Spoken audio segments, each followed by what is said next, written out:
Les archéologues viennent de mettre au jour les vestiges d'une cité perdue depuis des millénaires, dissimulée dans le sud-est de l'Europe.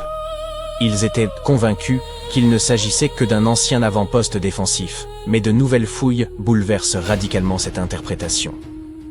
Ils estiment désormais que ce site pourrait être la cité perdue de Lyncus, capitale de l'ancienne Lyncestide liée à Alexandre le Grand, l'homme qui transforma l'histoire. Les ruines se situent près du petit village de Tchernobouki, en Macédoine du Nord. Des mentions existent dès 1966, mais les recherches sérieuses n'ont débuté qu'il y a une quinzaine d'années. Au départ, seuls quelques vestiges avaient été repérés, et l'on pensait à un simple poste avancé chargé de surveiller les Romains venant de l'Ouest. Mais une équipe de scientifiques y est récemment retournée avec des équipements de pointe et a démontré que ce lieu n'était pas un modeste avant-poste. En explorant le sous-sol, les chercheurs ont établi que l'acropole, colline plane dont le sommet supporte les ruines, possédait assez de salles et d'infrastructures pour abriter une véritable ville à l'intérieur des remparts. Le site couvre environ 28 000 m² et près de 10 000 habitants y vivaient à son apogée. Ils ont aussi mis au jour un atelier textile et de nombreux objets, dont une monnaie à l'effigie d'Alexandre le Grand, des haches, des pièces de jeu, une lampe à huile et une petite poterie ornée d'un cœur. L'une des découvertes les plus remarquables est un billet de théâtre en argile réutilisable, caractéristique de la Macédoine du Nord. Cela suggère fortement la présence d'un théâtre, probablement installé dans l'un des grands édifices. Les spécialistes pensaient autrefois que la cité remontait au règne du roi Philippe V. Mais désormais, grâce à la monnaie et surtout aux outils anciens, ainsi qu'aux fragments de poterie mis au jour, ils estiment que des populations pourraient y avoir vécu dès l'âge du bronze, entre 3300 et 1200 avant notre ère. La Lyncestide et l'ensemble de la Haute-Macédoine connaissaient un climat rude, marqué par des hivers froids et pluvieux et des étés brûlants. L'existence y était difficile et se résumait souvent à une lutte pour la survie. Les habitants de la région étaient principalement des pasteurs nomades, contraints de se déplacer au fil des saisons. Ils parcouraient le territoire avec leurs troupeaux de bovins, de chèvres et de moutons, à la recherche des pâturages les plus favorables. À cette époque, la Macédoine occupait une position marginale dans le monde grec. Elle relevait en partie de la culture hellénique, mais les grandes cités-États, comme Athènes et Sparte, ne la reconnaissaient pas pleinement. Cette situation périphérique lui permit cependant de combiner traditions grecques et héritages locaux. Peu à peu, sous des souverains tels que Philippe II et Alexandre le Grand, elle s'imposa et transforma profondément l'ensemble du monde antique. Les nouvelles découvertes réalisées à Tchernobouki révèlent à quel point l'ancienne Macédoine était connectée et influente, d'autant que la cité se trouvait sur les routes commerciales menant à Constantinople. De grandes figures historiques telles qu'Octave et Agrippa ont peut-être traversé la région en route pour affronter Cléopâtre et Marc-Antoine. Le site pourrait également correspondre à la capitale perdue de l'ancien royaume de Lyncestis, ou Lynkos. Certains spécialistes estiment qu'une grande ville de Haute-Macédoine pourrait être le lieu de naissance de la reine Eurydice I, mère de Philippe II de Macédoine, qui s'empara de la Lyncestide au IVe siècle avant notre ère. Le royaume de Macédoine devint alors indépendant, et c'est dans ce contexte que le fils de Philippe II, Alexandre, accéda plus tard au trône du royaume macédonien. Fidèle à sa renommée, il édifia en seulement 13 ans l'un des plus vastes empires de l'histoire, s'étendant de la Grèce jusqu'à l'Égypte et à l'Inde, avant de mourir à l'âge de 32 ans. Les chercheurs comptent désormais approfondir l'exploration de ce site majeur afin de mieux comprendre les premières civilisations européennes. Cette découverte remarquable a été rendue possible grâce au lidar. Cet outil de télédétection permet de cartographier, sur de vastes territoires, des données telles que la hauteur de la végétation, la densité des forêts et de nombreux autres détails. Le lidar est un système actif, produisant sa propre énergie sous forme de lumière pour analyser le terrain. Un laser émet des impulsions extrêmement rapides, qui atteignent le sol et se réfléchissent sur des éléments comme les constructions ou les branches d'arbres. Le capteur recueille ensuite cette lumière réfléchie et l'enregistre. En mesurant le temps nécessaire au trajet aller-retour de la lumière, il devient possible de calculer la distance parcourue, puis de déterminer avec précision l'altitude de chaque point du relief. Des scientifiques ont récemment mis au jour une autre cité disparue grâce à cette même technologie. Nommée Giengola, elle était demeurée dissimulée sous l'épaisse jungle mexicaine pendant près de 6 siècles. Durant tout ce temps, les chercheurs pensaient n'y trouver qu'une forteresse abandonnée. L'accès demeura impossible jusqu'à ce que le lidar permette, depuis un avion, d'obtenir en seulement 2 heures un modèle tridimensionnel complet du site.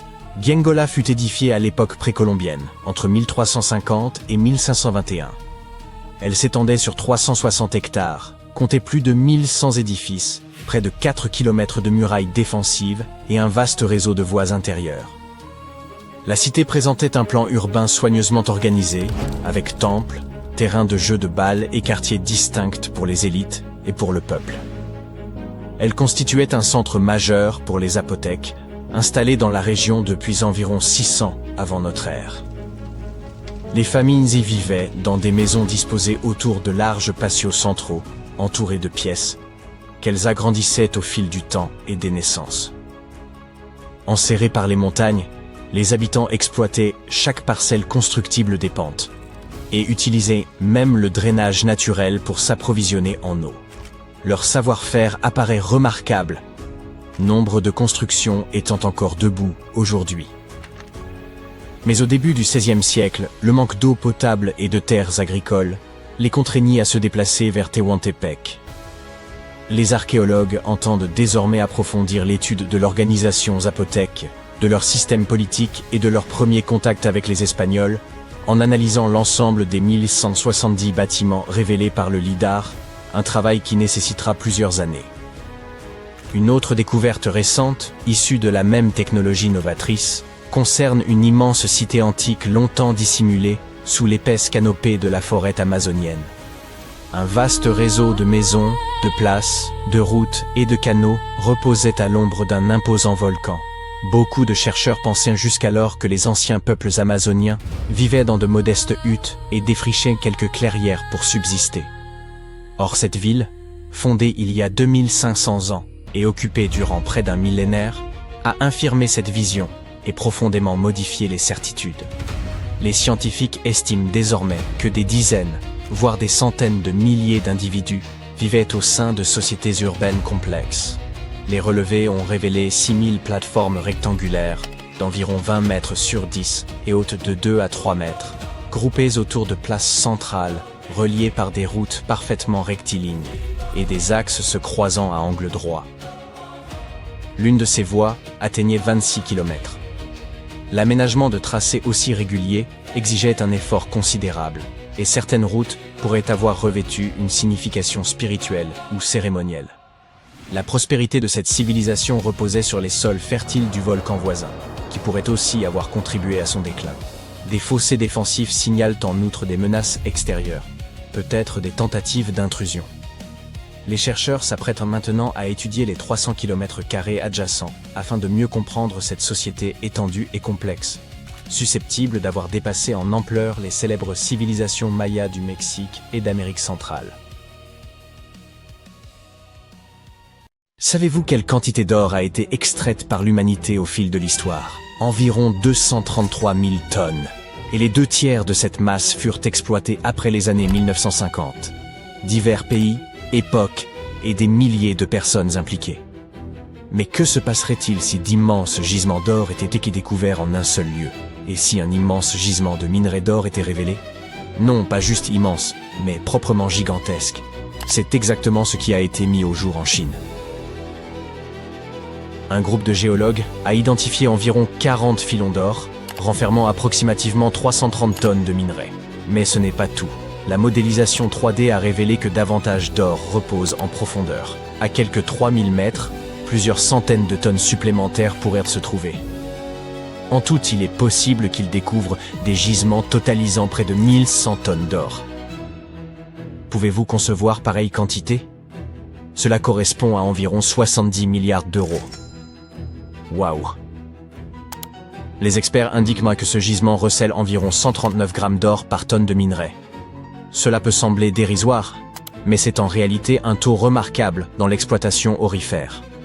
Habituellement, 10 grammes par tonne est considéré comme excellent. Si toutes les estimations s'avèrent exactes, il s'agira de la plus vaste mine d'or au monde, surpassant même la mine de South Deep en Afrique du Sud, qui recèle 1025 tonnes d'or. Certains s'inquiètent, et d'autres se réjouissent. L'or, L'or, toujours l'or dans les esprits. Tous désirent de l'or, tous en acquièrent. Sa valeur s'accroît, et il apparaît bien plus sûr que le bitcoin ou l'argent liquide. L'or évoque richesse et luxe. Il demeure constamment un placement précieux et rentable. Mais un instant, pourquoi en est-il ainsi? Qu'est-ce qui pousse les gens à s'enthousiasmer pour ce métal brillant? La vérité est que l'or possède à la fois une valeur pratique et psychologique. Depuis des siècles, l'or incarne le pouvoir, le prestige et la prospérité au sein de diverses cultures. Il semble que nous portions en nous une mémoire ancestrale nous signalant que l'or est précieux. Songez aux innombrables problèmes qu'il aura causés aux héros littéraires et aux multiples aventures autour de l'or que nous avons vues au cinéma. L'or suscite la joie et l'avidité, la cruauté et la domination. Voilà pourquoi il séduit tant de monde. Certes, il charme par son éclat, mais il demeure aussi d'une grande utilité. L'or ne rouille pas, ne se corrode pas, se conserve sur de longues périodes et ne se détériore pas. Il constitue l'investissement fiable par défaut. Toutes les autres formes d'épargne risquent de perdre de leur valeur lors des crises, tandis que l'or reste stable. Le seul inconvénient réside dans le risque de vol. Outre la joaillerie, l'or intervient dans l'électronique, la médecine, l'aérospatiale et de nombreux autres secteurs. Le Bitcoin tire sa valeur de la confiance des gens à travers le monde. L'argent possède sa valeur grâce à l'appui des autorités. L'or, en revanche, a une valeur intrinsèque. Il est tangible, visuellement séduisant, et son prix est consolidé par la croyance séculaire en sa valeur durable. Mais ne laissez jamais l'or vous troubler. Nombreux sont ceux qui perdent leur honneur, voire la raison à cause de lui. Évitez ce piège. Ce n'est qu'un simple morceau de métal brillant. D'autres métaux précieux existent dans le tableau périodique. Le palladium, l'argent, le cuivre, le platine. Pourquoi l'or occupe-t-il la première place? Les métaux moins nobles tels que le cuivre, le fer, le plomb et l'aluminium se corrodent et rouillent. L'aluminium, de surcroît, manque de durabilité. Le platine et le palladium surpassent l'or en prix. Mais leur rareté et la difficulté de leur extraction en limitent l'exploitation. Peu de pièces pourraient en être faites. L'argent, plus tendre que l'or, ternit, se raye et se déforme. Et, pour être franc, l'or reste le plus séduisant. Mais une autre raison explique ce coût élevé. Il est ardu à obtenir. L'extraction de l'or constitue un processus fastidieux. Dans les documentaires, vous avez peut-être observé des personnes se tenir à l'embouchure d'une rivière, collectant limon et argile, les tamisant à travers de la gaze et de petits filets, pour y découvrir quelques particules d'or. Il s'agit là de l'une des méthodes d'extraction de ce métal précieux. Il faut fournir un travail considérable pour obtenir seulement quelques fragments. Comment déniche-t-il l'or? Autrefois, c'était une question de chance. Quelqu'un marchait le long des rives et apercevait un éclat dans l'eau. Aujourd'hui, les méthodes de détection se révèlent bien plus efficaces. Les géologues savent que l'or est présent dans presque toutes les roches et tous les sols, mais ces particules sont si infimes qu'elles échappent à l'œil. Lorsque la concentration devient suffisamment élevée et perceptible, commence alors le travail d'extraction. Des équipes géologiques spécialisées recherchent activement ces sites. Dès qu'elles découvrent de l'or, elles forent des puits, prélèvent des échantillons de sol et évaluent si la quantité de métal permet une exploitation minière à grande échelle. La production dépend de la nature du gisement. Lorsque l'or se trouve dans une roche dure, les mineurs forent des trous, y placent de la dynamite, puis la font exploser. L'explosion fragmente la roche afin d'en extraire le métal. Mais cela ne constitue que le début du processus. Après avoir rassemblé ces gros fragments, les ouvriers les transportent vers des usines pour en extraire le précieux matériau. Au premier stade, les spécialistes réduisent les gros fragments en morceaux plus petits. À l'aide de concasseurs, ils broient le minerai jusqu'à obtenir de petits fragments semblables à du gravier. Il est ensuite introduit dans des tambours rotatifs remplis de billes d'acier. La rotation des tambours permet aux billes de réduire le gravier en poudre sous la pression. Cette masse est ensuite mélangée à de l'eau et filtrée. Par la suite, l'or est extrait du minerai au moyen de solvants chimiques et de systèmes de purification complexes. Il se fixe au carbone, puis en est séparé, suivi de plusieurs procédés supplémentaires, incluant l'électrolyse et des purifications plus approfondies. Enfin, l'or est fondu, débarrassé de ses impuretés, coulé en lingots, puis expédié vers d'autres installations pour un traitement complémentaire. Oui, il s'agit d'un processus difficile et chronophage, et il n'est pas toujours rentable. Il est possible de découvrir un gisement de métal précieux, mais son extraction peut s'avérer trop onéreuse et la quantité d'or ne suffira pas à rendre l'effort économiquement justifiable. Seuls 10% des dépôts mondiaux d'or contiennent suffisamment de matières précieuses pour compenser les coûts d'extraction et de traitement. De nombreuses zones regorgent d'or, mais savez-vous combien sont réellement exploitables de manière productive? Moins de 0,1%. Cela constitue probablement une raison supplémentaire de la valeur exceptionnelle de l'or. Mais existe-t-il un autre matériau capable de susciter un tel engouement? Oui, et l'on le surnomme l'or liquide. Il s'agit de l'hélium. Ce gaz sert à gonfler les ballons, mais ce n'est pas là son principal intérêt. L'hélium peut atteindre des températures ultra basses, possède des propriétés supraconductrices et se distingue par sa légèreté.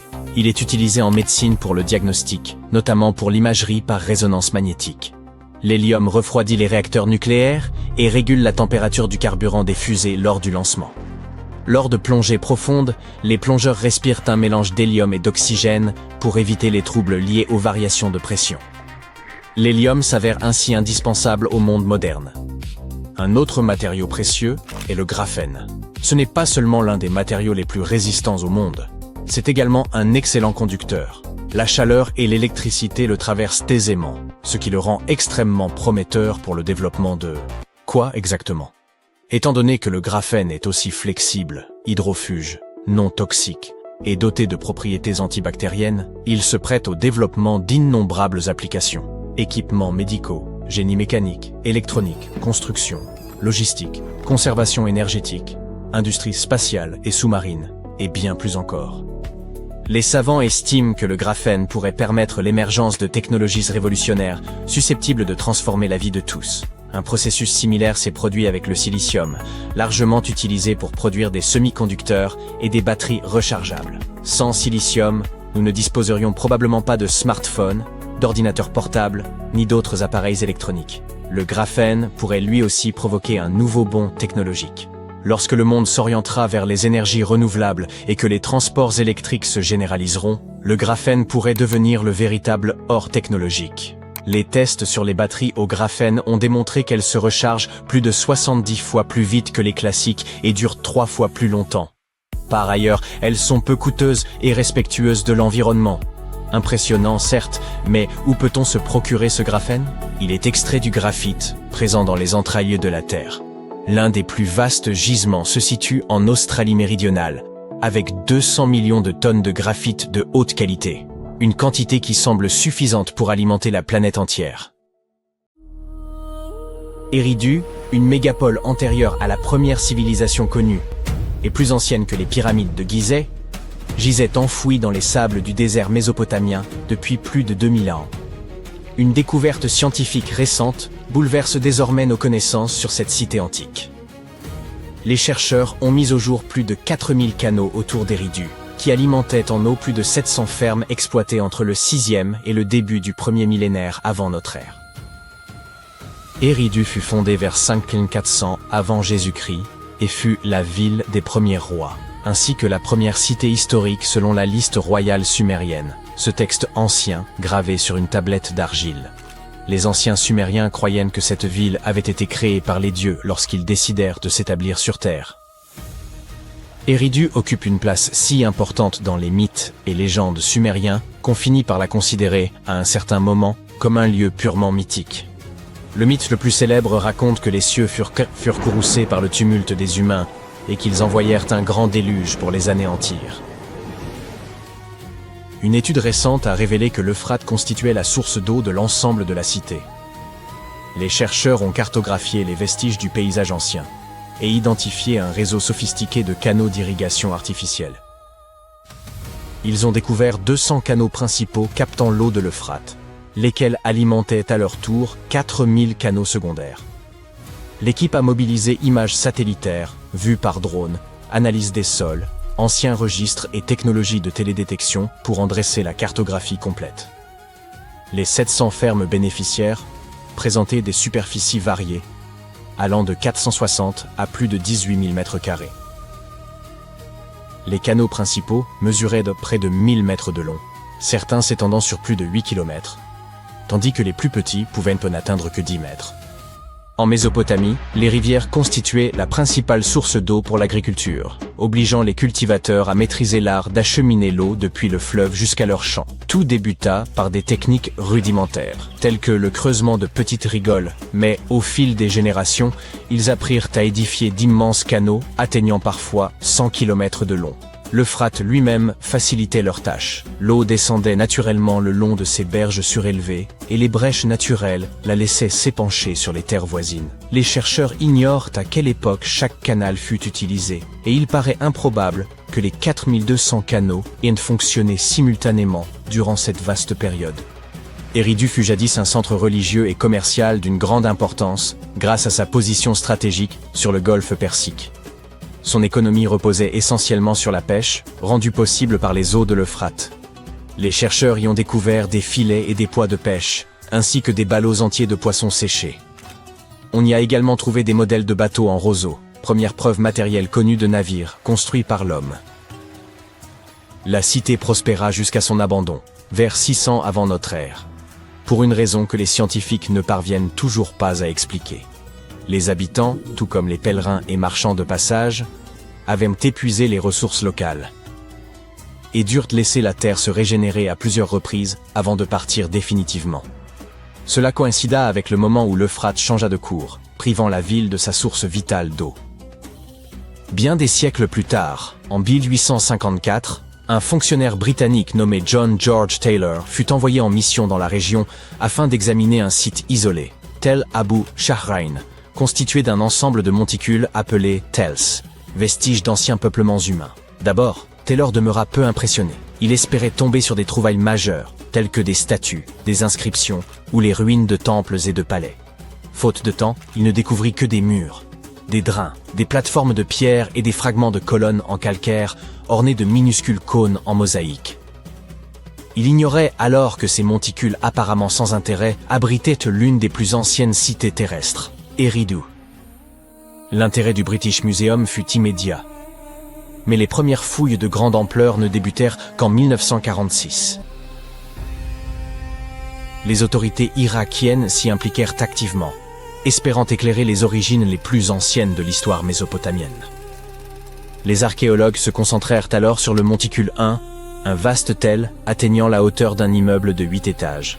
Ils mirent rapidement au jour une portion d'une pyramide à degrés inachevés, une ziggourate datant de la fin du 3e millénaire avant notre ère. En approfondissant les fouilles, ils révélèrent des strates de vie humaine remontant de plus en plus loin dans le passé. Certaines couches appartenaient à la période d'Uruk, d'autres à une époque encore antérieure aux Sumériens, appelée protohistoire. Dans ces niveaux inférieurs, ils découvrirent plusieurs reconstructions successives du temple d'Anki, la divinité tutélaire de la cité. Ce sanctuaire fut rebâti maintes fois durant plus de 2 millénaires. Chaque effondrement donnait lieu à une nouvelle construction, plus vaste et plus majestueuse que la précédente. À partir du milieu du 4e millénaire avant notre ère, les temples d'Eridu prirent une ampleur monumentale, dépassant en sophistication toutes les réalisations humaines antérieures. Parallèlement, la société se complexifia, marquée par l'apparition de classes sociales distinctes.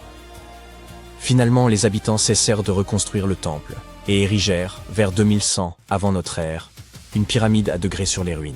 Bien qu'Eridu eût décliné, elle conserva sans doute un rôle majeur en tant que site sacré. Les fouilles ont révélé de la poterie datant des 2e et 1er siècles avant Jésus-Christ, sans trace d'habitations alentours. Les Sumériens furent, sans conteste, un peuple d'une ingéniosité remarquable. Vers 1500 avant notre ère, ils inventèrent la charrue semoir, un instrument permettant de labourer et d'ensemencer simultanément, tiré par des bêtes de somme telles que les bœufs. Cet outil était même accompagné d'instructions précises. L'almanach du fermier sumérien prodiguait des conseils sur l'art d'accroître les récoltes grâce à un labour et une irrigation bien maîtrisée. Ces méthodes agricoles ingénieuses permirent de nourrir davantage de personnes, favorisant la croissance des cités, l'émergence d'un pouvoir organisé et un approfondissement de la vie religieuse. À mesure que leur ville prospérait, les Sumériens développèrent aussi leur savoir en écriture, en mathématiques et en spiritualité. Il y a 5000 ans, ils avaient déjà mis au point le cunéiforme, l'un des tout premiers systèmes d'écriture de l'humanité. Une autre découverte récente, issue de la même région du monde, démontre que la bureaucratie existait déjà il y a 4 millénaires. Les archéologues ont exhumé d'anciennes tablettes administratives dans une autre cité sumérienne, Girsu. Ces tablettes d'argile constituent la plus ancienne preuve tangible connue du tout premier empire au monde, l'empire d'Akkad. Elles furent retrouvées dans un bâtiment d'archives d'État en briques crues, divisé en plusieurs salles qui servaient vraisemblablement de bureaux. Avant cette découverte, le fonctionnement interne de cet empire, le premier répertorié dans l'histoire, rappelons-le, demeurait obscur.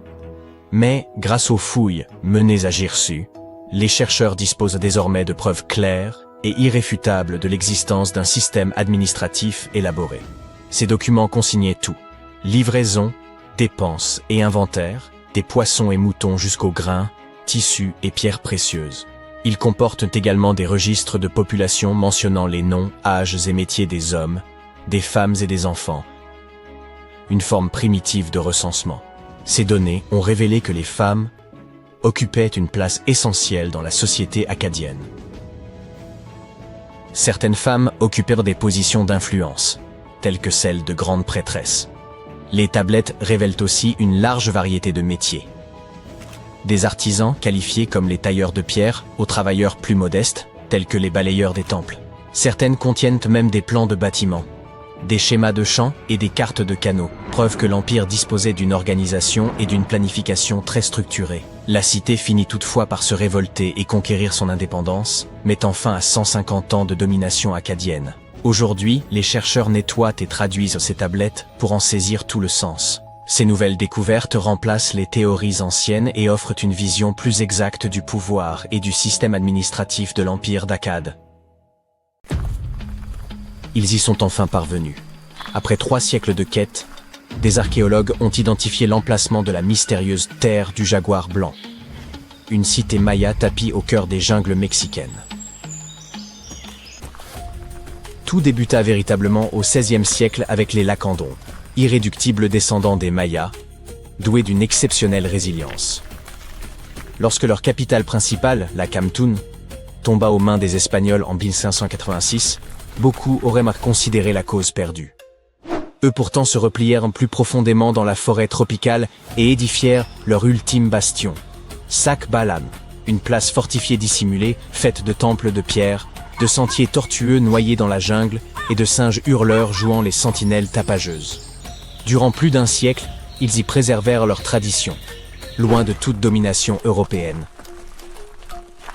Puis, en 1695, l'histoire revint brusquement frapper à leur porte. Un missionnaire espagnol nommé Diego de Rivas tomba droit sur Sac-Balan. Ce fut le début d'un irrévocable déclin, car les Espagnols ne tardèrent pas à en prendre le contrôle. En 1721, les Mayas abandonnèrent le site, et la jungle récupéra aussitôt ses droits.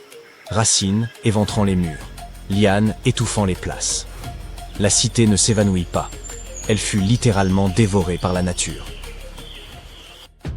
Durant les 3 siècles suivants, Sac-Balan devint davantage un mythe qu'un souvenir tangible. Un nom qu'archéologues et explorateurs mentionnaient à voix basse, nourrissant l'espoir secret de l'apercevoir un jour. Bien des expéditions tentèrent de la retrouver, mais la forêt tropicale se révélait perfide. Chaque sentier paraissait identique, l'humidité réduisait les cartes en lambeaux, et même le GPS s'avérait impuissant sous l'épaisse voûte végétale. C'était comme chercher une aiguille dans une botte de foin, sauf que la botte était vivante, hérissée d'épines, et peuplée de jaguars prêts à faire de vous leur repas. Comment alors les scientifiques ont-ils percé l'énigme? Grâce à un unique élément, une lettre du XVIIe siècle. Dans ce document, Diego de Rivas décrivait en détail les routes, rivières et sentiers menant à Sac-Balan. Il retraçait le périple de soldats marchant 4 jours jusqu'au rio La Cantún, puis naviguant 2 jours vers l'église El Encuentro de Cristo, où ils abandonnèrent leur canoë avant de poursuivre à pied vers le lac Petén Itzá, au Guatemala. Ces indications étaient déjà très précieuses. Mais les chercheurs voulurent déterminer l'emplacement précis en recourant au système d'information géographique, SIG. Ils intégrèrent les différentes couches de végétation et la charge portée par chaque homme, afin de délimiter la zone où Sac-Balan devait probablement se trouver.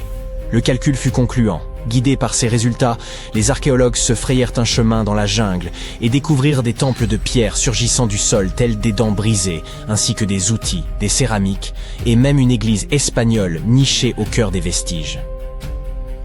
Cette découverte ne se résume pas à de simples ruines spectaculaires, elle réécrit l'histoire. On pensait que les Lacandons s'étaient dispersés après la chute de Lacamtoon. Mais Sac-Barlan démontre qu'ils se sont réorganisés, qu'ils ont résisté et préservé leur culture durant plus d'un siècle. C'est comme retrouver le dernier chapitre d'un récit que l'on croyait inachevé. L'ironie est frappante. Le missionnaire espagnol qui dévoila Sac-Barlan contribua à sa perte. Et pourtant sa lettre permit, bien plus tard, de lui rendre mémoire. Aujourd'hui, les ruines reposent au sein d'une réserve de biosphère, protégées par la même jungle qui les cachait autrefois. On ne peut s'y aventurer à la légère. La nature y est âpre et foisonnante. La cité respire à nouveau, mais selon ses propres lois. Des scientifiques ont récemment mis au jour une autre cité perdue, enfouie sous les jungles denses du Mexique depuis 6 siècles. Cette ville, nommée Guyengola, est immense. Environ 360 hectares, plus de 1100 bâtiments, 4 kilomètres de murs défensifs, un réseau de routes et un plan urbain remarquablement structuré. En raison de son isolement profond, il aurait été impossible de mesurer son étendue sans des années d'exploration. Mais c'est là que la technologie moderne intervint. Grâce au lidar, un outil de balayage laser, les chercheurs survolèrent le site et obtinrent, en seulement 2 heures, une carte 3D complète de l'ancienne cité. Guyengola fut construite entre 1350 et 1121, à l'époque précolombienne, et grouillait autrefois de vie. Elle constituait un centre majeur pour le peuple zapotèque, présent dans la région depuis environ 600 avant notre ère. Les familles y résidaient dans des maisons organisées autour de vastes patios centraux, entourés de pièces qu'elles étendaient à chaque naissance, prolongeant ainsi leurs habitations. Elles employaient également les montagnes voisines comme rempart naturel et détournaient les eaux de ces reliefs pour assurer le drainage. De nombreux édifices subsistent encore, un fait remarquable au regard des siècles écoulés. À la fin du XVe siècle, les Zapotèques étaient une puissance incontestée le long de la côte pacifique, repoussant même les ambitions expansionnistes des Aztèques. À Guyengola, ils résistèrent à un siège implacable de 7 mois. Toutefois, l'abri offert par les montagnes restait incomplet. L'eau douce et les terres cultivables faisaient défaut. À moins de 20 km, la ville plus petite de Tehuantepec offrait ses ressources nécessaires, et les Zapotèques s'y installèrent peu avant l'arrivée des Espagnols en 1521. Les découvertes actuelles ne constituent que la partie émergée de l'iceberg. Le scan LIDAR révéla plus d'1 millier de bâtiments, et les archéologues envisagent plusieurs années de recherche. Plutôt que de tout exhumer et risquer des dommages, ils continueront à étudier la cité grâce à des technologies de balayage avancées. À présent, rendons-nous en Égypte, où des archéologues ont mis au jour une ville perdue entière, nommée Imet, nichée dans le delta oriental du Nil. Elle était enfouie sous des couches de boue, d'eau et de siècles d'histoire, dissimulée dans un marécage en perpétuelle mutation. Les scientifiques l'aperçurent d'abord d'en haut, sous forme de petits amas de fondations en briques de terre, à peine perceptibles sur les images satellites. Les formes, fragiles et fantomatiques, étaient toutefois trop ordonnées pour être naturelles. Ils suivirent ces motifs sur le terrain, commencèrent à creuser, et la cité reprit progressivement vie. Les archéologues ont mis au jour des maisons-tours, à plusieurs étages, véritables mini-gratte-ciel de l'Antiquité. Dotées de niveaux multiples et de fondations robustes, elles pouvaient supporter des charges importantes. Ce type d'habitation verticale est extrêmement rare en Égypte, surtout hors du delta du Nil, et démontre que les habitants d'Imet ne se limitaient pas à l'étalement au sol, mais construisaient également vers le ciel. La ville apparaissait ainsi densément peuplée, soigneusement planifiée et bien plus urbaine qu'on ne l'imaginait pour l'époque. Mais il ne s'agissait pas seulement de résidences sophistiquées. Un complexe de transformation des céréales a été découvert, avec zones pavées de travail, enclos pour animaux et espaces méthodiquement organisés pour la production alimentaire. La cité possédait donc une véritable économie. Non loin de là, Une voie cérémonielle menait au temple d'Ouadjet, sa divinité tutélaire. Plus tard, d'autres constructions furent édifiées sur cette route, témoignant du déclin progressif du culte. Les vestiges ont également révélé des reliques remarquables. Une petite figurine funéraire en faïence verte, une stèle représentant Harpocrate, incarnation grecque d'Horus, le dieu du silence, des secrets et du soleil naissant, perché sur des crocodiles et tenant des serpents. Et même un sistre en bronze, instrument de musique ancien orné des doubles têtes d'Hathor. Des découvertes tout à fait impressionnantes.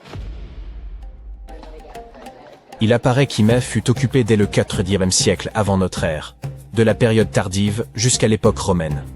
Sa position le long de routes commerciales en faisait un centre attractif pour marchands et pèlerins se rendant au temple d'Ouadjet. La ville ne se contentait donc pas de subsister. Elle prospérait, se connectait, commerçait et s'adaptait aux évolutions de son temps. Bien plus qu'une ruine poussiéreuse, Hymès nous ouvre une fenêtre sur la vie quotidienne, la religion et l'organisation urbaine du delta, domaine jusqu'ici moins connu que les grandes pyramides et autres tombeaux. Il existe, tout près de Stonehenge, quelque chose d'absolument colossal et de profondément troublant. Plus d'une douzaine de fosses gigantesques creusées dans le sol.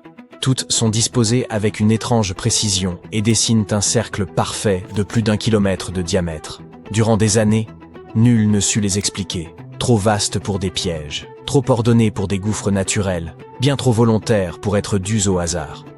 Et la question demeurait, qui possédait, il y a 4000 ans, le pouvoir, le savoir et les motifs nécessaires pour remodeler ainsi le paysage?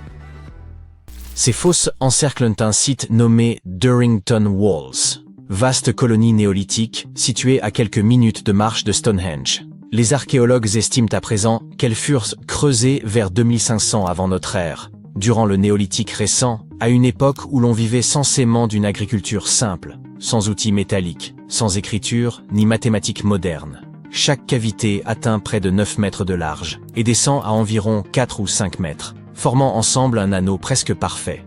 Pour démontrer que ces fosses n'étaient pas naturelles, les chercheurs ont mené une véritable enquête. Ils ont prélevé des carottes de sol et analysé la terre elle-même, y compris des traces microscopiques d'ADN ancien, et la datation par luminescence, qui révèle quand le sol a vu la lumière pour la dernière fois. Tous les résultats convergeaient, ces fosses furent creusées délibérément par des humains. Voici où les choses deviennent réellement stupéfiantes. Les fosses n'ont pas été creusées au hasard au fil des déplacements, mais conçues comme un projet unique et cohérent. Cela implique que les bâtisseurs néolithiques savaient imaginer un cercle gigantesque, mesurer des distances en terrain découvert et coordonner des équipes sur une immense étendue, sans GPS, sans drone, ni même carte aérienne. Ils ne disposaient que d'hommes, de cordes, d'outils de bois et d'un savoir partagé. Alors pourquoi consentir un tel effort? Les archéologues estiment que ces fosses relevaient d'un paysage rituel plutôt que fonctionnel. Durrington Walls apparaît déjà comme un lieu de rassemblement pour cérémonies, banquets et événements saisonniers. Le cercle aurait pu marquer une limite sacrée, séparant les terres ordinaires d'un espace chargé de puissance spirituelle. Certains chercheurs y voient même une frontière entre le monde des vivants et celui des profondeurs. L'ampleur de cette structure est remarquable. Elle pourrait compter parmi les plus vastes monuments préhistoriques jamais édifiés en Grande-Bretagne, dépassant Stonehenge lui-même si l'on considère sa surface totale. Et contrairement aux pierres dressées de Stonehenge, ce monument est demeuré invisible durant des millénaires, dissimulé silencieusement sous l'herbe. Des générations l'ont traversé sans savoir qu'elle se tenait au cœur d'un immense tracé ancien. Longtemps, nous avons sous-estimé les peuples anciens. Nous les pensions soumis à la nature, plutôt que capables de la transformer. Pourtant, des découvertes comme celle-ci ne cessent que de le démentir. Les bâtisseurs de Durrington Walls ne se contentaient pas d'habiter le paysage, ils l'ont conçu. Ils raisonnaient en termes de géométrie, de symboles et de sens inscrits dans la durée. Et ce n'est pas un cas isolé. Partout dans le monde, grâce aux technologies récentes, les scientifiques mettent au jour des preuves montrant que les sociétés anciennes travaillaient à des échelles immenses avec une précision saisissante. Dans la forêt amazonienne, des chercheurs ont découvert les vestiges de cités vieilles de 2500 ans dissimulées sous la canopée. Ils ont exploré la région à pied pendant plus de 20 ans avant que la technologie ne finisse par lever le voile.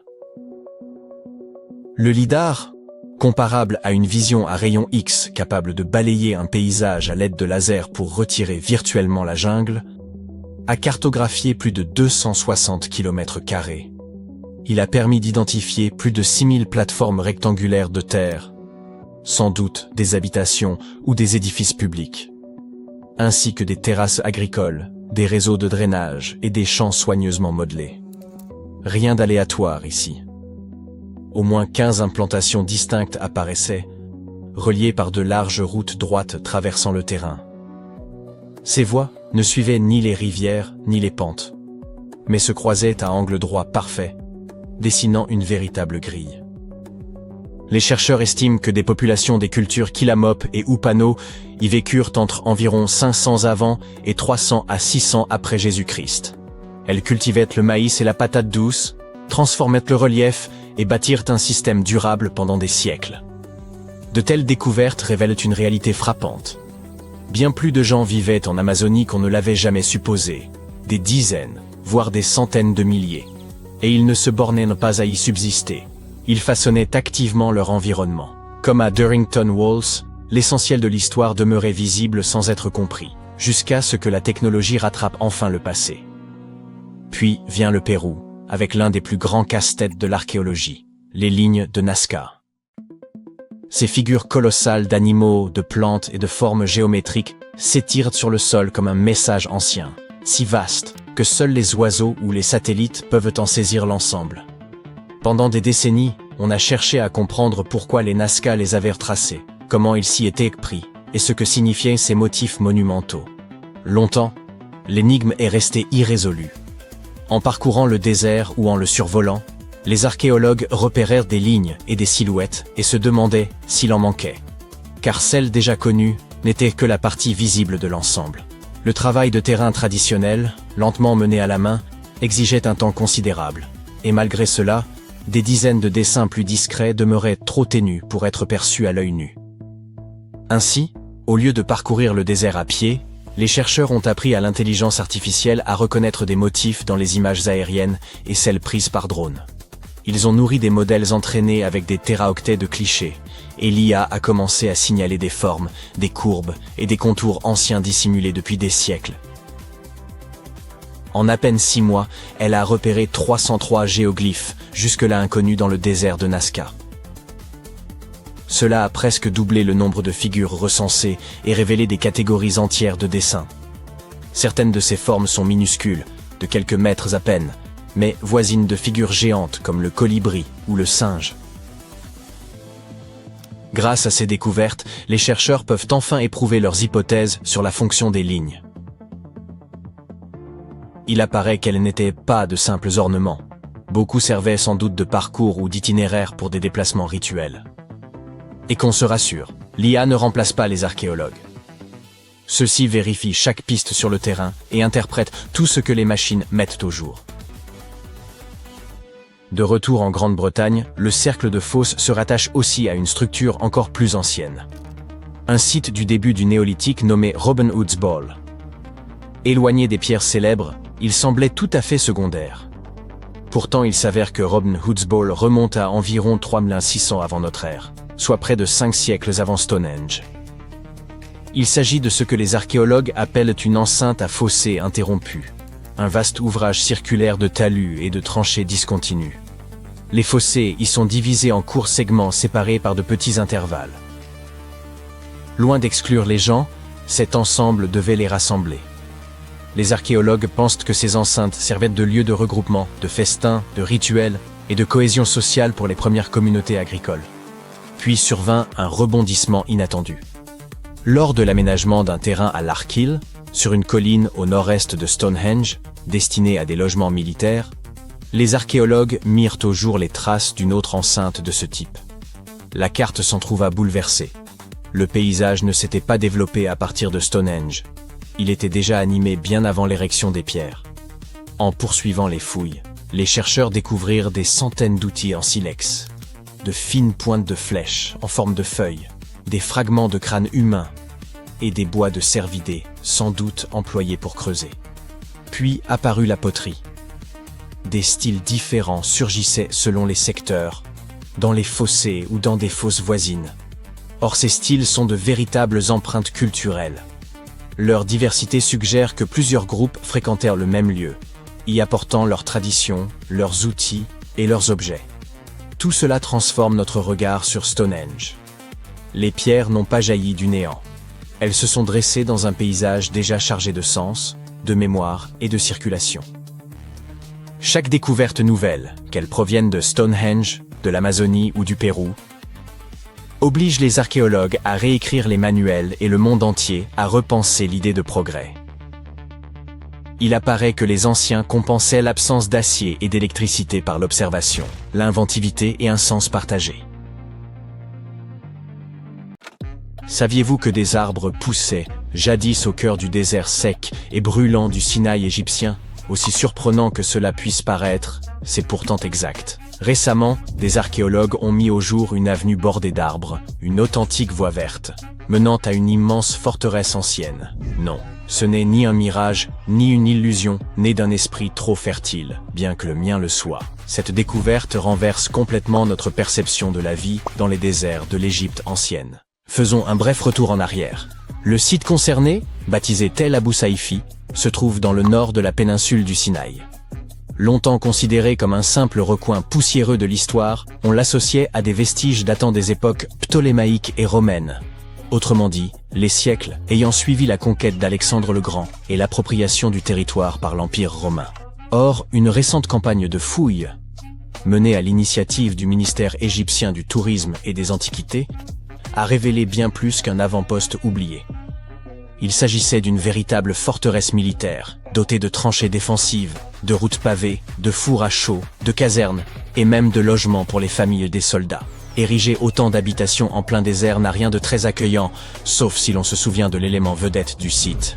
Cette mystérieuse avenue bordée d'arbres.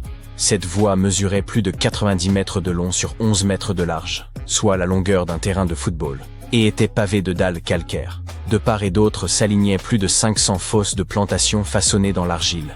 Il ne s'agissait pas d'un simple ornement, de véritables arbres y furent plantés, formant une allée ombragée menant droit à la forteresse. Imaginez-vous traverser ce corridor, sous un soleil écrasant, soudainement enveloppé par une canopée protectrice. Voilà une entrée grandiose, une sorte de tapis rouge antique, ou plutôt un tapis vert. Il ne s'agissait pas simplement d'embellir les lieux. La présence de centaines d'arbres dans ce désert, il y a plus de 2000 ans, révèle une maîtrise remarquable.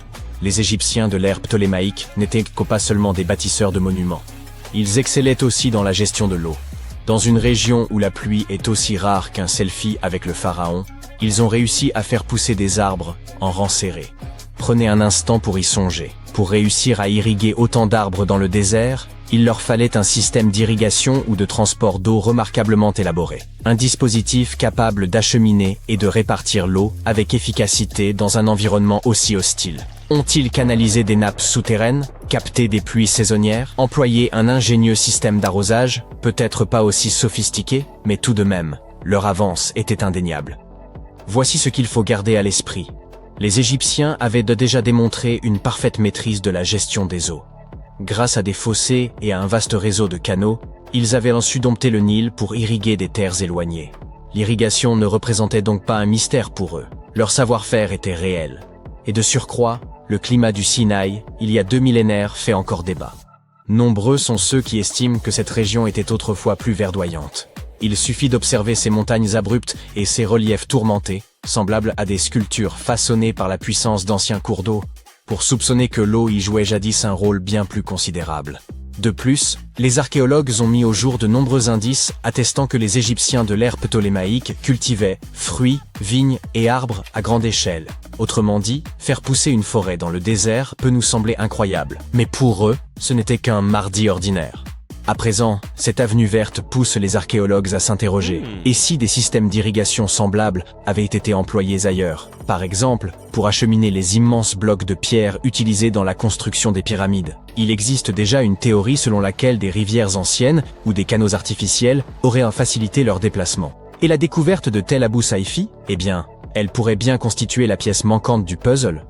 Ce n'est pas qu'un doux rêve. À l'époque, les rivières jouaient un rôle central, agissant comme les autoroutes, les réseaux énergétiques et les trains de marchandises du monde antique réunis. Les Égyptiens s'en servaient pour tout, irriguer, commercer, alimenter l'industrie et même mobiliser leurs troupes. Si une activité importante avait lieu, elle impliquait probablement un cours d'eau. Et ce n'est pas tout. La suite est encore plus surprenante. Les fouilles ont révélé d'imposantes tranchées défensives, semblables à d'anciennes douves, creusées à près de 2 mètres de profondeur autour de la forteresse. Ces fossés n'étaient pas de simples bourbiers, mais faisaient partie d'un dispositif complexe conçu pour être comblé ou enjambé par un pont afin de maîtriser les accès. On pourrait les comparer à une barrière de sécurité rétractable, sans les vérins hydrauliques.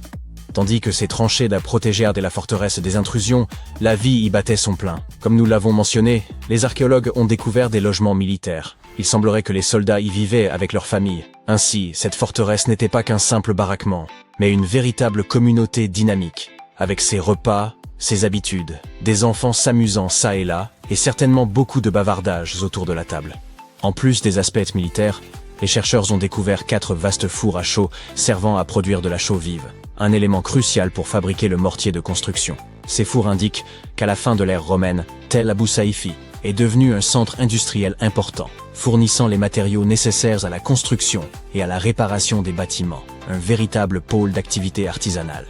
Mais l'histoire se complique encore. Sous les routes, tranchées et fours, les archéologues ont mis au jour les vestiges d'une structure antérieure, un mystérieux bâtiment. S'agirait-il d'une 3e forteresse, encore plus ancienne, d'un cimetière oublié ou d'une cité perdue? Le mystère reste entier, mais il est clair que cette découverte ouvre une nouvelle page passionnante de recherche, l'un des rebondissements archéologiques majeurs de la décennie.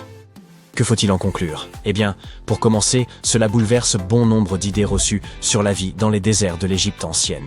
On les a longtemps considérés comme des frontières naturelles, arides, hostiles et dépeuplées. Or, cette découverte laisse penser qu'ils furent jadis verdoyants et habités. Non parce que le climat était très différent, mais parce que les Égyptiens savaient, avec un génie remarquable, soumettre la nature à leurs besoins. Ils ne se contentèrent pas de survivre au désert, ils le façonnaient. Cela relance aussi le vieux débat sur l'ingéniosité technique des anciens Égyptiens. S'ils ont pu bâtir au cœur du Sinaï une forteresse dotée de douves, de routes arborées, d'un réseau d'irrigation et d'installations artisanales, est-il vraiment invraisemblable d'imaginer qu'ils aient pu concevoir des systèmes hydrauliques pour déplacer les blocs des pyramides? Oublier la théorie des anciens extraterrestres. Distrayante, certes, mais qui nous détourne d'une réalité fondamentale, ces peuples étaient d'une intelligence remarquable. Une bonne partie de ce que nous appelons aujourd'hui technologie moderne n'est que l'héritage d'une ingéniosité antique. Et l'on ignore combien de savoirs précieux se sont perdus en chemin. Pendant ce temps, les fouilles se poursuivent.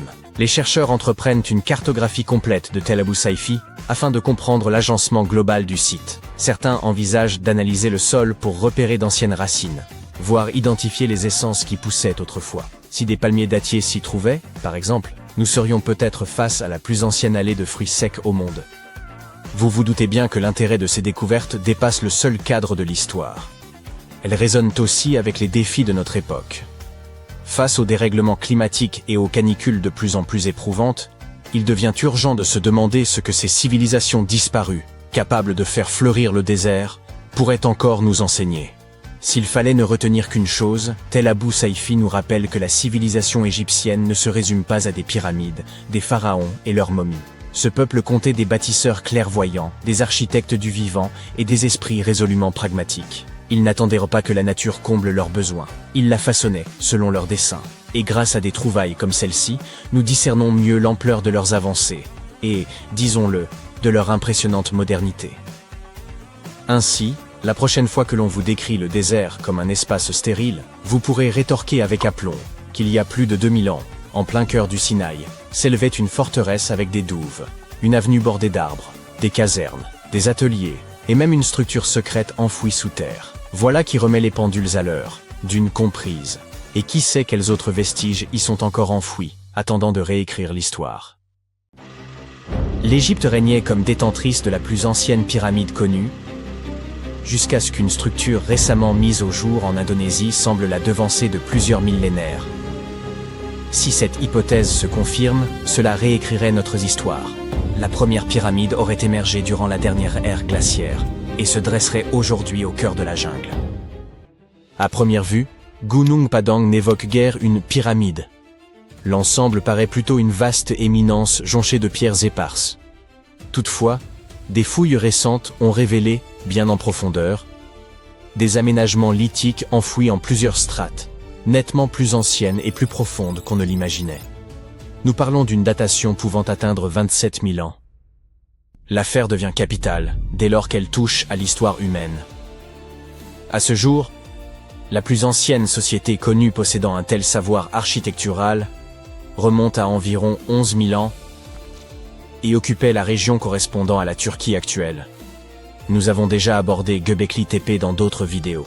Gunung Padang divise la communauté scientifique et soulève des interrogations majeures, potentiellement déterminantes. Le site, tenu pour sacré depuis longtemps par les habitants, est encore appelé la montagne de l'illumination et demeure employé pour des cérémonies mystiques. Les Occidentaux ignoraient l'existence de cet endroit jusqu'à la fin du XIXe siècle. C'est alors qu'un explorateur néerlandais, ayant entendu des rumeurs au sujet d'une montagne singulière, décida d'en vérifier la réalité. À seulement 4 heures au sud de Jakarta, il découvrit un paysage saisissant. Des terrasses superposées reliées par des degrés de pierre grossière, d'immenses dalles couvrant le sol et d'imposants piliers dressés çà et là. À ses yeux, cela évoquait un ancien site cérémoniel, peut-être même un lieu de sépulture. Pendant près d'un siècle, l'archéologie dominante a délaissé Gunung Padang. L'affaire ressurgit lorsqu'un groupe d'agriculteurs remit la montagne en lumière en 1979. Au cours des années 80, les chercheurs entreprirent enfin des fouilles et mirent au jour des fragments de poterie datés entre 45 avant et 22 après Jésus-Christ. Mais c'est ici que l'ensemble prend une tournure singulière. Certaines analyses indiquent que les strates les plus profondes de Gunung Padang auraient entre 16 et 27 000 ans. Une telle ancienneté impliquerait une construction durant la dernière ère glaciaire, ce qui en ferait un édifice antérieur aux fameuses pyramides d'Égypte, longtemps tenues pour les premières du monde. Cette hypothèse émane du géologue Danny Hillman. Son équipe a mobilisé un radar pénétrant, des carottages et la datation au carbone pour examiner Gunung Padang, et leurs découvertes se révélèrent étonnantes. D'après Hillman, le site s'apparenterait à une immense structure stratifiée, édifiée par étapes au fil de millénaires. La couche la plus récente présente un âge estimé entre 3 et 4 millénaires, soit une période comparable à celle des pyramides égyptiennes. En sondant davantage, on atteint l'unité 2, érigée il y a approximativement 7500 à 8000 ans. Toutefois, c'est l'ultime niveau qui bouleverse réellement les esprits. Hillman soutient que l'unité 3 pourrait remonter à 27 000 ans. Ces travaux laissent entendre que Gunung Padang ne serait pas une simple colline, mais une pyramide à degrés intégrant des chambres et des cavités souterraines, même si peu d'éléments concrets subsistent à leur sujet. Le géologue reconnaît que son interprétation paraît extravagante, mais affirme s'appuyer sur des données authentiques et parfaitement recevables. Il ne s'agit toutefois que d'une théorie. Les contradicteurs de Hillman soutiennent que Gunung Padang ne serait pas d'origine humaine, mais relèverait de formations naturelles, à l'exception éventuelle des parties supérieures qu'ils désignent comme l'unité 1. Ce sont les niveaux inférieurs, ceux qui pourraient bouleverser notre histoire, qui cristallisent les débats. Pour saisir l'enjeu, il faut s'intéresser au sol. La région où s'élève Gunung Padang est dominée par les volcans, ce qui signifie que l'ensemble repose sur un substrat volcanique. L'équipe de Hillman fera le monticule et mit au jour un élément troublant, un sol plus récent coincé entre des strates rocheuses nettement plus anciennes. À leurs yeux, cela constituait l'indice manifeste d'un empilement intentionnel plutôt que d'une formation naturelle. En effet, dans les processus géologiques, un dépôt jeune ne s'enfonce pas spontanément sous des roches anciennes. Ce serait comme découvrir une encre fraîche sous les feuillets d'un ancien manuscrit. Tout ceci ne colle pas, à moins qu'une main humaine soit intervenue. Cependant, des spécialistes sceptiques, tels que le volcanologue Sutikno Bronto, soutiennent que Gunung Padang n'aurait rien d'une pyramide façonnée par l'homme, mais correspondrait plutôt aux vestiges d'un ancien volcan. Il estime que l'entremêlement de sols récents et de roches anciennes résulte de l'érosion naturelle et de dynamique géologique, non d'un travail humain. L'activité volcanique peut engendrer, au fil des siècles, des formes singulières, et faute d'indices tangibles, outils, gravures, restes humains, nombre d'experts demeurent peu convaincus. Le cœur de l'énigme réside dans ce paradoxe. Observons-nous les vestiges d'une civilisation disparue ou interprétons-nous, à tort, les caprices de la nature? La majorité des archéologues rappellent que la preuve d'une société ancienne exige des marqueurs culturels, art, outils, aménagement. Bref, des traces indéniablement humaines. C'est précisément pour cette raison que l'archéologue Flynn Dibble, principal contradicteur de Hillman, rejette l'idée d'une pyramide. Selon lui, sans indice formel d'activité humaine, tout ce que l'on peut affirmer est que le sol du monticule date de 27 000 ans, ce qui ne démontre nullement que des bâtisseurs érigeaient des pyramides à cette époque reculée. Cependant, plus nous creusons dans les strates du passé, plus nous constatons que nos ancêtres possédèrent des capacités insoupçonnées. L'hypothèse de civilisation avancée durant l'ère glaciaire paraît extravagante à de nombreux archéologues. Après tout, qui aurait pu disposer du savoir et des moyens nécessaires pour édifier de vastes structures, telles que des pyramides, dans un environnement si rigoureux? C'est à ce stade qu'interviennent certains chercheurs, en particulier Graham Hancock. Hancock est connu pour ses théories controversées, affirmant que des civilisations avancées auraient pu exister durant l'ère glaciaire. La dernière glaciation s'étendit d'environ 2,5 millions d'années, jusqu'à quelques 11 700 ans avant nos jours. À son apogée, d'immenses calottes recouvraient une large partie de l'Amérique du Nord, de l'Europe et de l'Asie, rendant la survie humaine difficile. La plupart des archéologues estiment que les populations de cette époque étaient surtout des groupes de chasseurs-cueilleurs, se déplaçant en quête de nourriture et d'abri. L'idée qu'ils aient possédé les compétences nécessaires pour édifier une structure massive de type pyramidal demeure difficile à admettre. Pourtant, des chercheurs comme Hancock soutiennent que des civilisations avancées de l'ère glaciaire auraient pu exister et être anéanties par des cataclysmes, tels que des inondations provoquées par la fonte rapide des glaciers. Selon Hancock, ces cultures très anciennes auraient pu ériger des structures monumentales telles que des pyramides. L'un de ses ouvrages majeurs, L'empreinte des dieux, approfondit longuement cette hypothèse. Il y examine divers indices matériels issus de monuments anciens, comme la pyramide de Khéops ou les ensembles mégalithiques d'Amérique du Sud, et avance qu'ils pourraient constituer les traces résiduelles d'une civilisation oubliée. Les théories de Hancock supposent que le savoir et les techniques transmis par cette culture perdue auraient été redécouverts, puis exploités par des civilisations ultérieures, notamment les Égyptiens et les Mayas. Appliquée à Gunung Padang, cette perspective devient encore plus captivante. Ce site indonésien pourrait-il représenter le vestige d'une civilisation disparue, ayant vécu durant la dernière glaciation? Il faudra poursuivre les investigations pour en obtenir la certitude. Quoi qu'il en soit, tandis que les scientifiques débattent de l'origine de Gunung Padang, les légendes locales proposent une toute autre explication. L'un des mythes les plus célèbres raconte l'histoire du roi Siliwangi, puissant souverain désireux d'édifier un palais somptueux en une seule nuit. Doté d'une force surnaturelle, il entreprit d'empiler d'énormes blocs pour façonner son œuvre. Mais lorsque les premières lueurs de l'aube apparurent, il constata qu'il n'avait pu achever la tâche. Dépité, il abandonna son projet, laissant derrière lui les imposantes formations rocheuses observées aujourd'hui. Bien que dépourvue de valeur historique, cette légende illustre à quel point Gunung Padang reste profondément enraciné dans la culture locale. Encore aujourd'hui, le site est perçu comme un lieu chargé d'énergie spirituelle, attirant des visiteurs convaincus de son pouvoir mystique. Des hindous de Bali gravissent les marches de la montagne pour accomplir des rituels liés à l'apparition de la pleine lune. Des adeptes du pencaksilat, un art martial indonésien, y pratiquent également leur discipline sur les hauteurs. Tandis que ces rites sacrés perdurent, l'archéologie et la géologie poursuivent leurs analyses afin de déterminer si cette structure pourrait réellement... Ceci est un véritable cerveau humain. Enfin, ce qu'il en reste, un nuage de cendres brûlant l'a transformé en verre. Cette transformation incroyable s'est produite il y a presque 2000 ans lorsque le mont Vésuve a décidé que le temps se prêtait parfaitement à une petite éruption qui détruirait les villes de Pompéi, d'Oplontis et d'Herculanum. Ce cerveau appartenait à un jeune homme qui vivait en 79 de notre ère à Herculanum. Pas la ville romaine la plus célèbre, mais ce fut le premier endroit à être découvert sous les cendres du Vésuve, en 1709. Environ 200 ans plus tard, des archéologues ont trouvé les restes de ce jeune homme allongé à plat ventre sur un lit. Toute la fumée et les cendres l'avaient probablement désorienté, Et, tandis que la plupart des citoyens d'Herculanum se précipitaient vers le rivage, espérant être secourus, notre homme s'était retrouvé piégé à l'intérieur d'une maison et avait perdu connaissance. Étrangement, cela a sauvé son cerveau de la destruction totale. Mais comment diable un cerveau peut-il se transformer en verre? Eh bien, lorsque le mont Vésuve est entré en éruption, il n'a pas expulsé seulement de la lave, il a également envoyé un nuage de cendres vraiment super chaud avant que la lave solidifiée puisse s'écouler.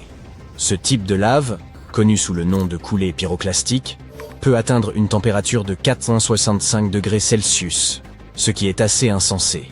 C'est suffisamment chaud pour faire fondre votre cerveau, mais pas assez pour le transformer en verre. Cependant, le nuage de cendres, lui, peut atteindre des températures comprises entre 500 et 600 degrés.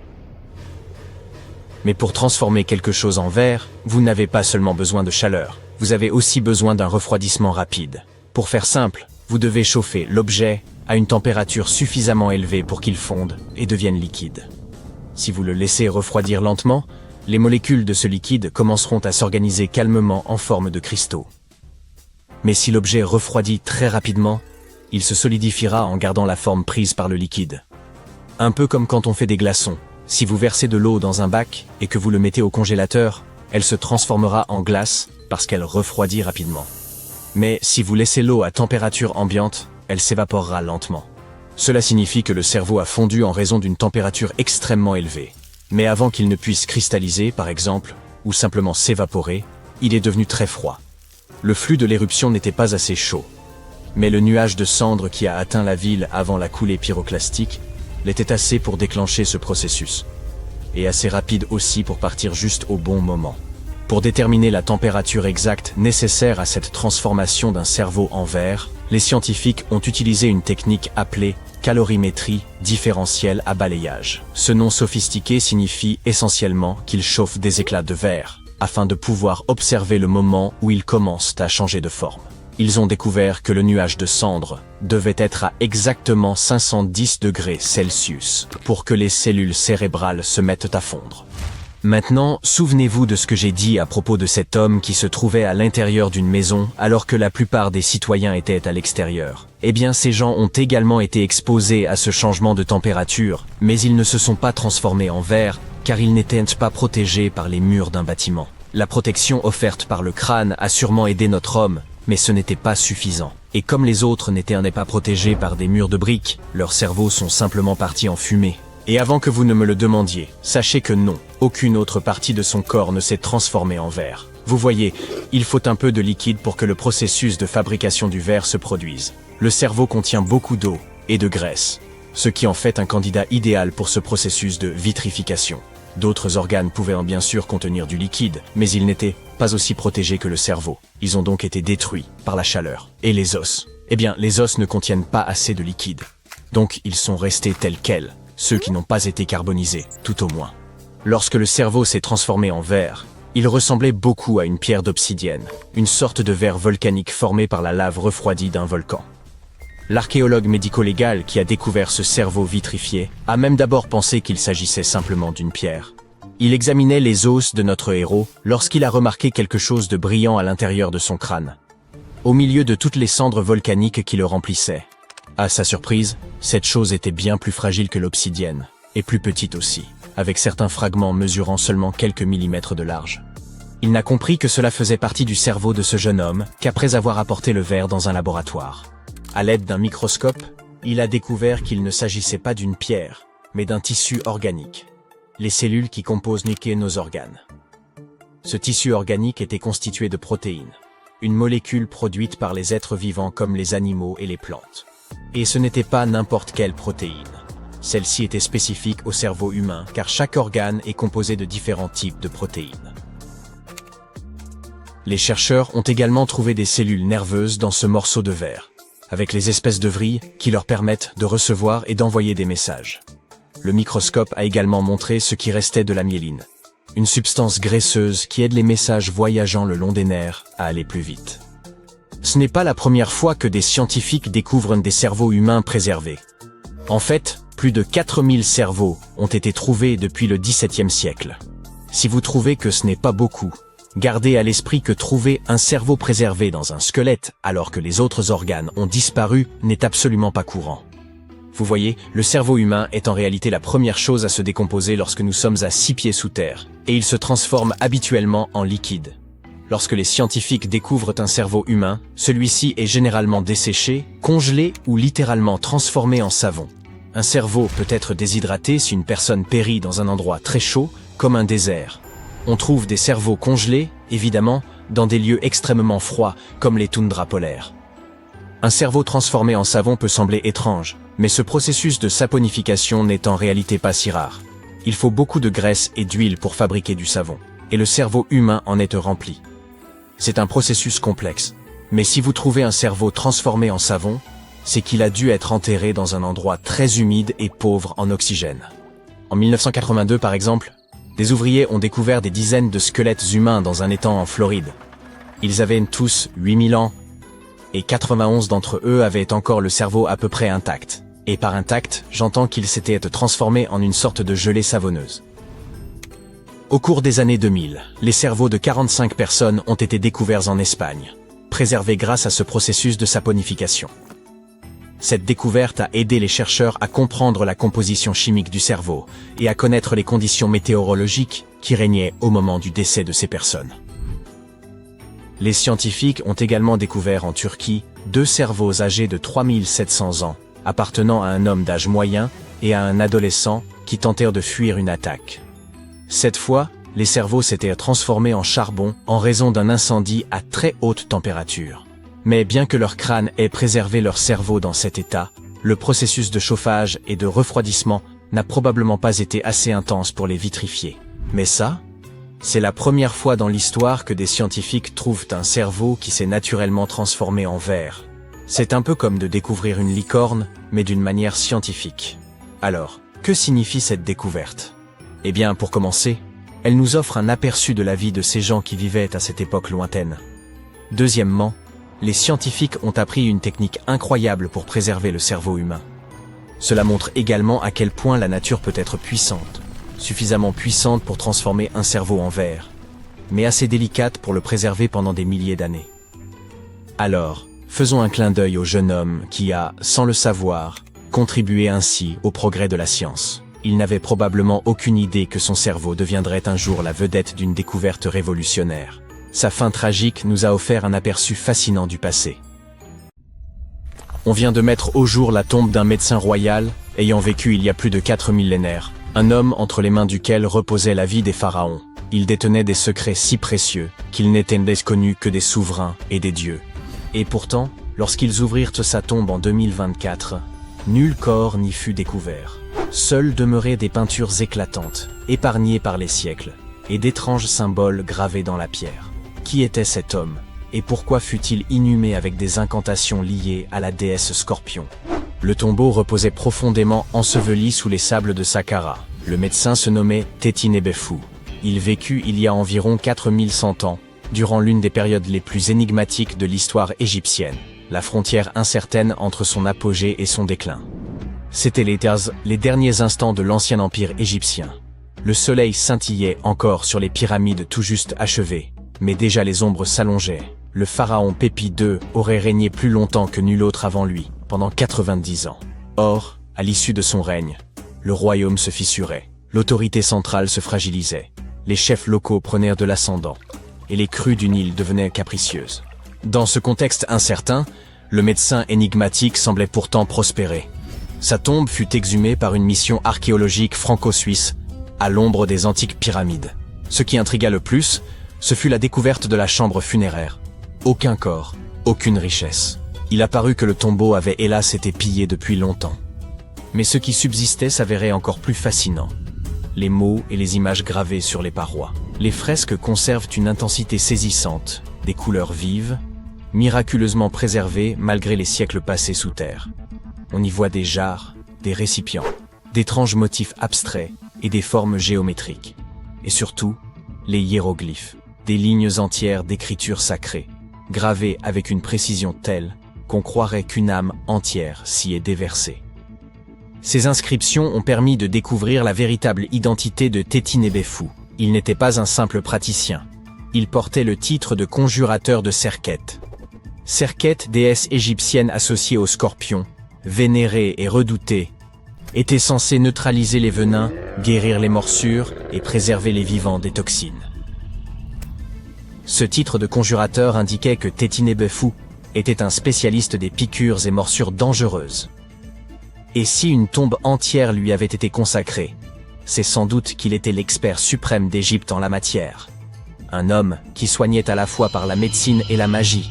Mais ça ne s'arrêtait pas là. Il portait également le titre rarissime de directeur des plantes médicinales, mentionné une seule autre fois dans toute l'histoire égyptienne, ce qui signifie qu'il maîtrisait l'usage thérapeutique des herbes, racines et huiles avec un savoir inégalé. Vous vous demandez peut-être, quelle plante dans un pays dominé par le sable? Pourtant, les anciens Égyptiens utilisèrent des traitements à base de plantes qui seraient encore crédibles dans certains laboratoires actuels. Ils fabriquaient pilules, onguents et inhalateurs, choisissant un principe actif, un arôme pour en faciliter l'absorption, et un vecteur pour le diffuser dans le corps. Cela ne vous rappelle rien? Certes, ils ne disposaient pas d'une grande variété de plantes traditionnelles.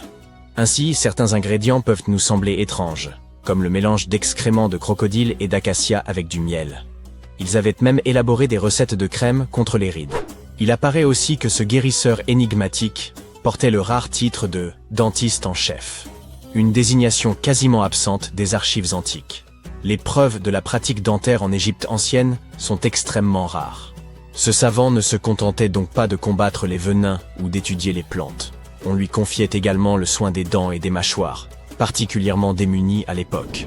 Les anciens Égyptiens ont beau avoir érigé des merveilles, leurs dents en ont souffert. Le sable se glissait constamment dans leur alimentation. Le pain bourré d'impuretés et les légumes crus râpaient l'émail, provoquant une pathologie redoutée, l'attrition. Les conséquences étaient mandat multiples, dont la perte prématurée des dents. Ils ont donc dû improviser. Par exemple, en concoctant le plus ancien dentifrice connu, à base de roche pilée, de menthe et de poivre, un mélange qui, ironiquement, irritait les gencives. Ou encore des pâtes dentaires à base de coquilles d'œufs, de pierre ponce et de natron, un minéral salé utilisé comme agent nettoyant. Ils développaient aussi des bains de bouche à base de céleri, de son et d'herbes pour apaiser ces maux. Certaines momies ont même été découvertes avec des appareils rudimentaires, des bagues métalliques et des fils d'or retenant les dents manquantes. On ignore toutefois s'il s'agissait d'un traitement pour les vivants ou d'un ornement funéraire destiné à l'au-delà. Tétinébefu maîtrisait donc tous ces domaines. 3 titres rares réunis en un seul homme. À son époque, il devait passer pour un véritable puits de science. Dans un monde sans technologie moderne, il faisait figure de magicien, capable de sauver une vie grâce à une simple feuille ou une banale écorce. C'est pourquoi les archéologues estiment qu'il ne s'agissait pas d'un médecin ordinaire. Il aurait été le médecin royal, celui qui veillait sur la santé du pharaon lui-même. On ignore quel roi il servait, peut-être Pépi en Meu, et qui sait, c'est peut-être à lui qu'il devait son exceptionnelle longévité. Si cela était avéré, Tétinébefu aurait alors été témoin de l'effondrement de l'ancien empire, observant la fin de l'âge d'or depuis le cœur du palais. Puis il fut enseveli après sa mort, et sa dépouille, dérobée ou perdue avec le temps. Mais l'équipe poursuit l'étude du tombeau, mettant encore au jour les traces de cet homme hors du commun.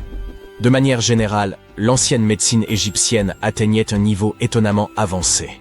Bien des pratiques nous paraissent encore familières aujourd'hui. Ils avaient des hôpitaux, des spécialistes, des interventions chirurgicales, et même des écoles de médecine. Hommes et femmes pouvaient devenir médecins. Ils utilisaient divers traitements et pratiquaient la chirurgie avec de vrais instruments. Scalpel, pince, fil de suture. Certains soignaient uniquement les yeux, d'autres les dents, l'estomac, ou ce qu'ils nommaient les maladies cachées. Ils nettoyaient et bandaient les plaies, réparaient les os fracturés à l'aide d'attelles en bois ou en roseaux enrobés de lin et savaient éviter les infections. On comptait même des proctologues. Ils ont aussi conçu les premières prothèses, comme un orteil en bois muni de lanières de cuir, permettant à des patients de retrouver une démarche normale. La plus ancienne prothèse connue date de 3000 ans. Mais le plus étonnant, c'est qu'ils ont aussi tenté d'extraire des tumeurs. Une étude récente a analysé un crâne vieux de 4000 ans, celui d'un homme d'une trentaine d'années.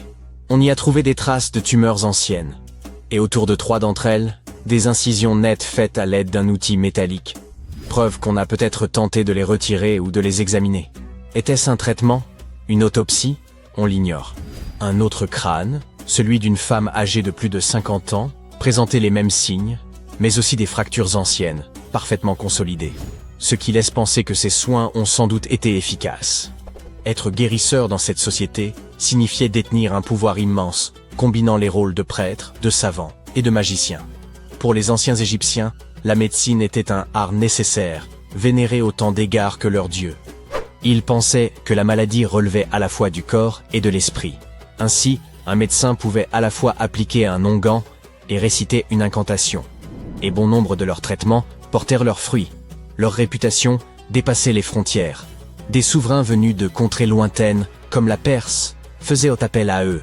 Même Homère affirmait que les Égyptiens étaient les guérisseurs les plus doués d'entre tous.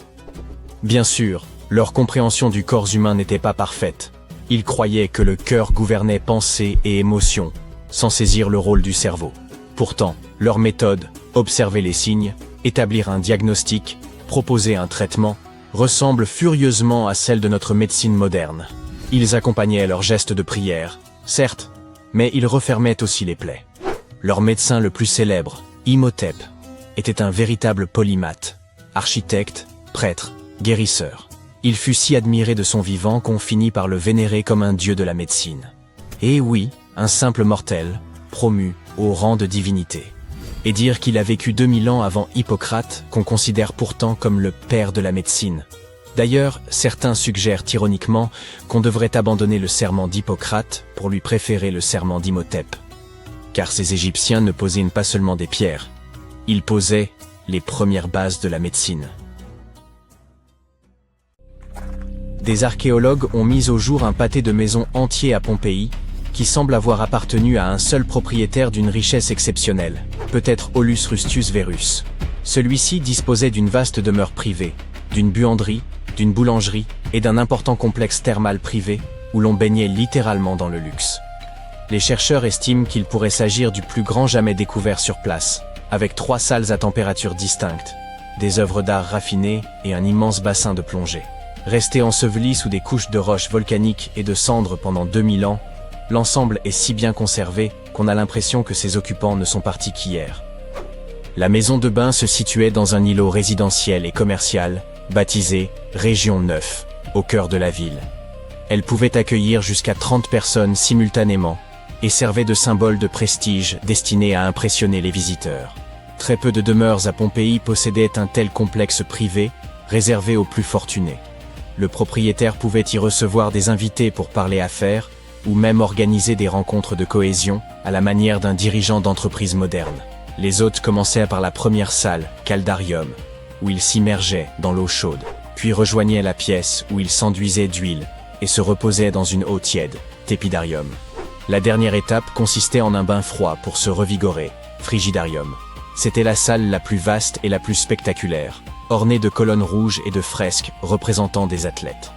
On y trouvait aussi un vestiaire doté d'un remarquable sol en mosaïque composé de marbre venus de tout l'Empire romain.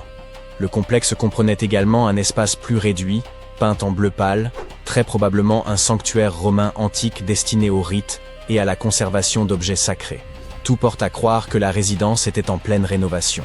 On a retrouvé dans la pièce bleue des outils et des matériaux de construction, notamment des coquilles d'huîtres répandues au sol, qui devaient être intégrées au mur. Une autre découverte récente du complexe est une vaste salle de banquet ornée de certaines des plus belles fresques mises au jour parmi les ruines. Les thermes y étaient reliés et les invités y prenaient en part à de somptueux festins. Sur l'une des fresques des murs de la salle, on distingue Apollon et son aimée, Cassandre, qui le repousse. Oups. La seconde fresque représente le prince Paris rencontrant la belle Hélène de Troie. Presque tout le sol de la salle est couvert de tesselles de mosaïque, au nombre de plus d'1 million. Les murs ont sans doute été peints en noir afin de dissimuler les traces de suie laissées par les nombreuses lampes. Cela montre que la salle était éclairée et que les propriétaires de la demeure y recevaient probablement leurs hôtes après la tombée de la nuit. Les restaurateurs qui y travaillent doivent agir rapidement pour protéger les nouvelles découvertes et transférer ce qu'ils peuvent vers un dépôt. Ils injectent une colle à base de plâtre à l'arrière des fresques qui ne peuvent être déplacées, afin qu'elles demeurent fixées au mur. Les archéologues fouillant le domaine depuis 2 ans. À l'été 2024, Ils ont découvert les restes de 2 personnes dans la pièce voisine de la salle bleue. Elles sont mortes lors de l'éruption volcanique qui a enseveli Pompéi. L'une était une femme âgée de 35 à 50 ans, l'autre un jeune homme d'environ 15 à 20 ans. Malgré son âge, les os de ce dernier présentèrent des signes d'usure, ce qui indique très probablement un statut social modeste. Les os et les dents de la femme, en revanche, étaient en excellent état, ce qui suggère qu'elle appartenait à un milieu plus privilégié, sans doute l'épouse du maître de maison. Les chercheurs ont trouvé de nombreux objets sur un plateau de marbre dans la pièce, notamment de la verrerie, des cruches en bronze et de la poterie. La femme et le jeune homme les avaient probablement apportés là, espérant attendre la fin de l'éruption. Le jeune homme avait des clés près de lui, et la femme portait des pièces et des bijoux en or et en argent. Les pièces brillant encore comme si elles étaient neuves. Pompéi était autrefois un important centre de commerce et de passage, et ces pièces ont donc dû passer par l'une des nombreuses échoppes d'artisans, ou par l'une des près de 200 tavernes du coin. Cela représente près d'un lieu de sustentation pour 60 habitants. On y trouvait même des établissements de restauration rapide, thermopolium, comparables à des comptoirs antiques à emporter. Les archéologues en ont dégagé un, décoré de peintures de poulets, de canards, et d'autres mets servant probablement de menu. Ils ont aussi mis au jour des traces de porc, de poissons, d'escargots et de bœuf, dans des jarres et divers récipients du comptoir. La nourriture était surtout destinée à être emportée et vendue dans de grands contenants. Il existait également quelques pièces à l'arrière pour manger et boire sur place. On n'y croisait en général que des habitants aux revenus modestes, car ils ne disposaient pas de cuisine chez eux et dépendèrent de la nourriture des échoppes. Les familles aisées disposèrent de cuisine dans leur demeure, mais il s'agissait de pièces exiguës et mal éclairées, le plus souvent reléguées au fond de la maison. La plupart du temps, on n'y trouvait qu'un large foyer en briques. Certaines familles plus fortunées avaient de fait aménagé, dans un angle, un petit âtre, comparable à un four à pizza. Les seuls autres équipements étaient un bassin pour la cuisson et la vaisselle, et parfois quelques tables en bois destinées à la préparation des aliments. Les Romains ne possédaient pas d'ustensiles sophistiqués comme les nôtres, mais ils avaient tout ce qui leur était nécessaire. Ils utilisaient des poêles en bronze ou en fer, de profondes marmites, ainsi que de petits fours portables pour cuire le pain. Au lieu d'assiettes, la nourriture était servie sur de grands plats ronds, discus. Le déjeuner était un repas léger, généralement composé d'un peu de viande ou de poisson, de fruits et parfois de quelques boissons. Rapide et sans prétention, il ne donnait pas lieu à des invitations. Comme la chaleur était intense à Pompéi, on faisait ensuite la sieste. Plus tard dans l'après-midi, on se rendait au bain public ou privé, où l'on se détendait, nageait et conversait avec des amis pendant des heures. Enfin venait le repas principal, cena, plus copieux, et parfois partagé avec des invités. La cuisine était assez simple mais savoureuse. La plupart des plats étaient à bouillie, fumés, frits ou cuits au four, puis relevés par un féculent épaississant, amulum, ou par une sauce de poisson, garum. Cette dernière était si appréciée que l'une des familles les plus riches de Pompéi fit fortune en la commercialisant. Elle alla jusqu'à décorer son vestibule d'un motif en mosaïque représentant des jarres de garum. Une autre source majeure de richesse à Pompéi était la terre. Chaque propriétaire d'une grande demeure possédait un domaine où il cultivait la vigne ou l'olivier, ou faisait paître des moutons.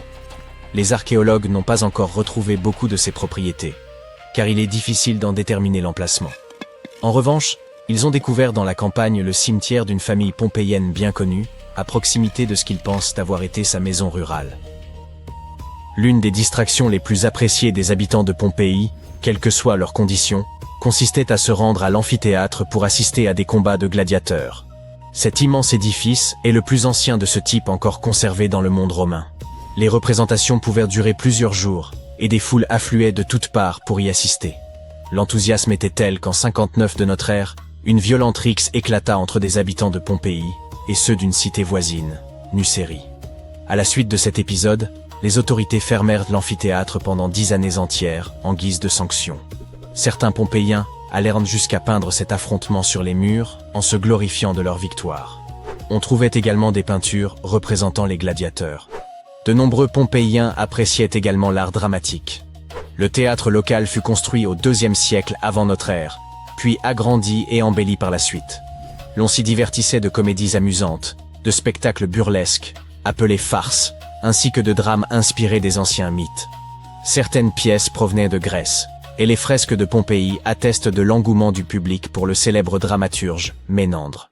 À côté du Grand Théâtre, se trouvait une salle de concert plus petite et couverte au dôme, édifiée vers 75 avant Jésus-Christ et destinée à la musique.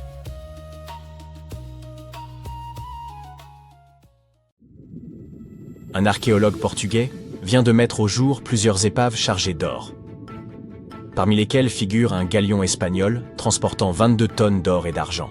À lui seul, cet imposant trésor est aujourd'hui estimé à environ 2 milliards de dollars. L'archéologue Alexandre Monteiro a fait cette découverte presque par hasard. Alors qu'il consultait des archives, il est tombé sur des informations évoquant un navire disparu en 1615. Intrigué, il a décidé de partir à sa recherche. Après de longues années de travail, Alexandre n'a pas seulement retrouvé ce navire précis. Il a en réalité recensé 8620 épaves, rien que dans les eaux portugaises. Parmi elles, 250 transportèrent de l'or. Une découverte qui ferait pâlir d'envie Jack Sparrow en personne. Si la plupart de ces navires ont sombré pour des raisons triviales, comme des tempêtes, certains ont péri lors de batailles, parfois spectaculaires. Ils acheminaient vers l'Europe des cargaisons d'or et d'autres richesses en provenance du Nouveau Monde, attisant toutes les convoitises. Depuis 3 décennies, Alexandre Monteiro étudie les épaves historiques et a ainsi identifié plusieurs naufrages survenus dans des circonstances remarquables. En 1816, par exemple, un navire appartenant à l'un des hommes les plus riches du Portugal a sombré au large de l'Australie avec pas moins de 6 000 pièces d'argent. Il s'agit du premier navire portugais à avoir fait naufrage dans ces eaux lointaines. Malheureusement, ces vestiges engloutis, riches en trésors et en récits fascinants, sont loin d'être facilement accessibles. Ils reposent à des profondeurs abyssales et sont ensevelis sous le sable. Tenter de se les accaparer relèverait du pillage patrimonial, et nul ne voudrait porter une telle responsabilité, n'est-ce pas? Il va de soi que le Portugal n'était pas le seul pays à sillonner les mers à cette époque. Les côtes européennes regorgent d'épaves renfermant des cargaisons d'or. On estime d'ailleurs qu'environ 1 million de navires historiques reposent actuellement sous les eaux. Et la valeur de ces trésors perdus pourrait avoisiner les 60 milliards de dollars. Cette somme est vertigineuse, mais détrompez-vous, ces épaves regorgeant d'or ne justifient pas les risques encourus. L'histoire maritime regorge d'exemples où la découverte d'un trésor s'est soldée par des procès interminables, voire de lourdes peines de prison. L'un de ces récits remonte à 1746, lorsqu'une violente tempête fit sombrer le prince de Conti au large d'une île bretonne. Ce navire transportait du thé, des céramiques et 100 lingots d'or. Les propriétaires tentèrent évidemment de récupérer leurs précieuses cargaisons, mais si l'opération s'annonce complexe aujourd'hui, imaginez les difficultés au XVIIIe siècle. Il fallut plus de 2 siècles pour localiser l'épave. Ce n'est qu'en 1975 qu'un groupe de Français la mit au jour, s'emparant aussitôt de tout ce qui avait la moindre valeur. Or, il y a une bonne raison pour laquelle le jeu n'en vaut pas la chandelle. En France, toute découverte à potentiel historique doit être signalée aux autorités dans un délai de 48 heures. Ne pas respecter cette obligation revient purement et simplement à commettre un crime. Certes, les découvreurs déclarèrent bien leur trouvaille, mais seuls les canons rouillés du navire. Quant aux lingots d'or, ils les écoulèrent sur le marché et évidemment chaque barre valant entre 1 000, 2 000, 5 000 et 2 000, 3 000 euros. Il fallut près d'un demi-siècle aux autorités françaises pour remettre la main sur une partie de l'or dérobé, sans parvenir à le récupérer dans son intégralité. Une fraction du trésor fut acquise par un couple âgé vivant en Floride, ce qui leur valut des poursuites pour blanchiment d'argent, crime organisé et trafic de biens culturels. D'autres lingots se retrouvèrent, quant à eux, dans la collection du British Museum. Revenons à présent aux années 1850, époque où le vapeur SS Central America effectuait la liaison entre le Panama et la Californie. Ce fut l'apogée de la ruée vers l'or, une période où 3000 personnes affluèrent en Californie dans l'espoir d'y faire fortune. Le trajet étant loin d'être une sinécure, les voyageurs n'avaient d'autre choix que de transporter leur or à bord de grands navires. C'est ainsi que le SS Central America entra en scène. En 1857, il embarquait 578 passagers, ainsi qu'une cargaison d'environ 10 tonnes d'or. Très peu survécurent au naufrage. et entre 100 et 150 millions de dollars en or sombrèrent avec lui. C'est précisément cette fortune engloutie qui poussa, en 1988, un groupe d'investisseurs de Columbus à financer des recherches pour localiser l'épave. L'opération fut dirigée par un certain Tommy Thompson, un homme obsédé par l'idée de retrouver ce trésor perdu.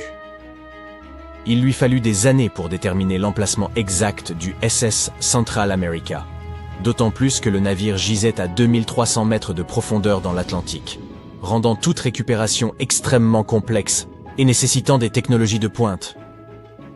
Ce projet fut financé par 117 investisseurs, qui, bien entendu, ne le faisaient pas par pure philanthropie. Ils avaient injecté 12,5 millions de dollars dans cette entreprise, avec l'espoir d'en tirer au moins 10 fois plus. Mais comme tout ne se passe pas toujours comme prévu, dès que l'or fut remonté à la surface, l'équipe de recherche fut attaquée en justice par 39 compagnies d'assurance. À l'époque où le SS Central America naviguait encore, ces compagnies avaient couvert la cargaison, et malgré le siècle écoulé, elles exigèrent d'être indemnisées lorsque le trésor fut récupéré. Elles avancèrent qu'il ne leur appartenait pas de récupérer la cargaison, ce qui ne signifiait pas pour autant qu'elles avaient fait une croix dessus. Cet argument ne pesa guère, et 92% de l'or fut finalement attribué à l'équipe de recherche. Mais l'histoire prit une tournure plus rocambolesque, lorsque Tommy Thompson escroqua ses investisseurs avant de disparaître avec 4,16 millions de dollars et 500 pièces d'or, dont il refusa obstinément de révéler la cachette. Cette affaire illustre parfaitement pourquoi la plupart des pays ont instauré des lois visant à protéger les biens culturels. Car oui, les épaves peuvent être considérées comme telles. Cela dit, toutes les découvertes maritimes ne relèvent pas de l'infraction. Prenons l'exemple du SS City of Cairo, un paquebot à vapeur qui sombra en 1929 avec à son bord 2000 caisses de pièces en argent pour un total de 122 tonnes de métal précieux. Une société du nom de Deep Ocean Search est parvenue à récupérer ces pièces à une profondeur de 5200 mètres, soit 1400 mètres de plus que l'épave du Titanic. 34 millions de livres sterling ont été reversés au trésor britannique, tandis que Deep Ocean Search a également obtenu sa part du butin. La bonne nouvelle, c'est que certaines de ces pièces sont légalement accessibles aux collectionneurs. Acquérir un tel trésor est sans doute la manière la plus simple d'approcher une découverte archéologique sous-marine. Je sais, je viens de réduire vos rêves de piraterie à néant. Mais même si piller des épaves remplies d'or constitue un crime dans la plupart des pays, ou simplement une entreprise hors de portée financière pour le commun des mortels, il reste encore un espoir. On estime qu'environ 707 000 milliards de dollars en or reposent au fond des mers, sans propriétaire attitré. C'est une véritable mine d'or sous-marine. Sauf que l'or se trouve dissous dans l'eau. Vous savez à quel point l'eau de mer est salée ? Eh bien, c'est parce qu'elle est chargée de minéraux, dont l'or. Hélas, cela signifie que vous tomberez jamais sur une pépite en vous promenant sur la plage. Chaque litre d'eau de mer contient environ 13 milliardièmes de grammes d'or, une quantité infinitésimale, rendant son extraction complexe.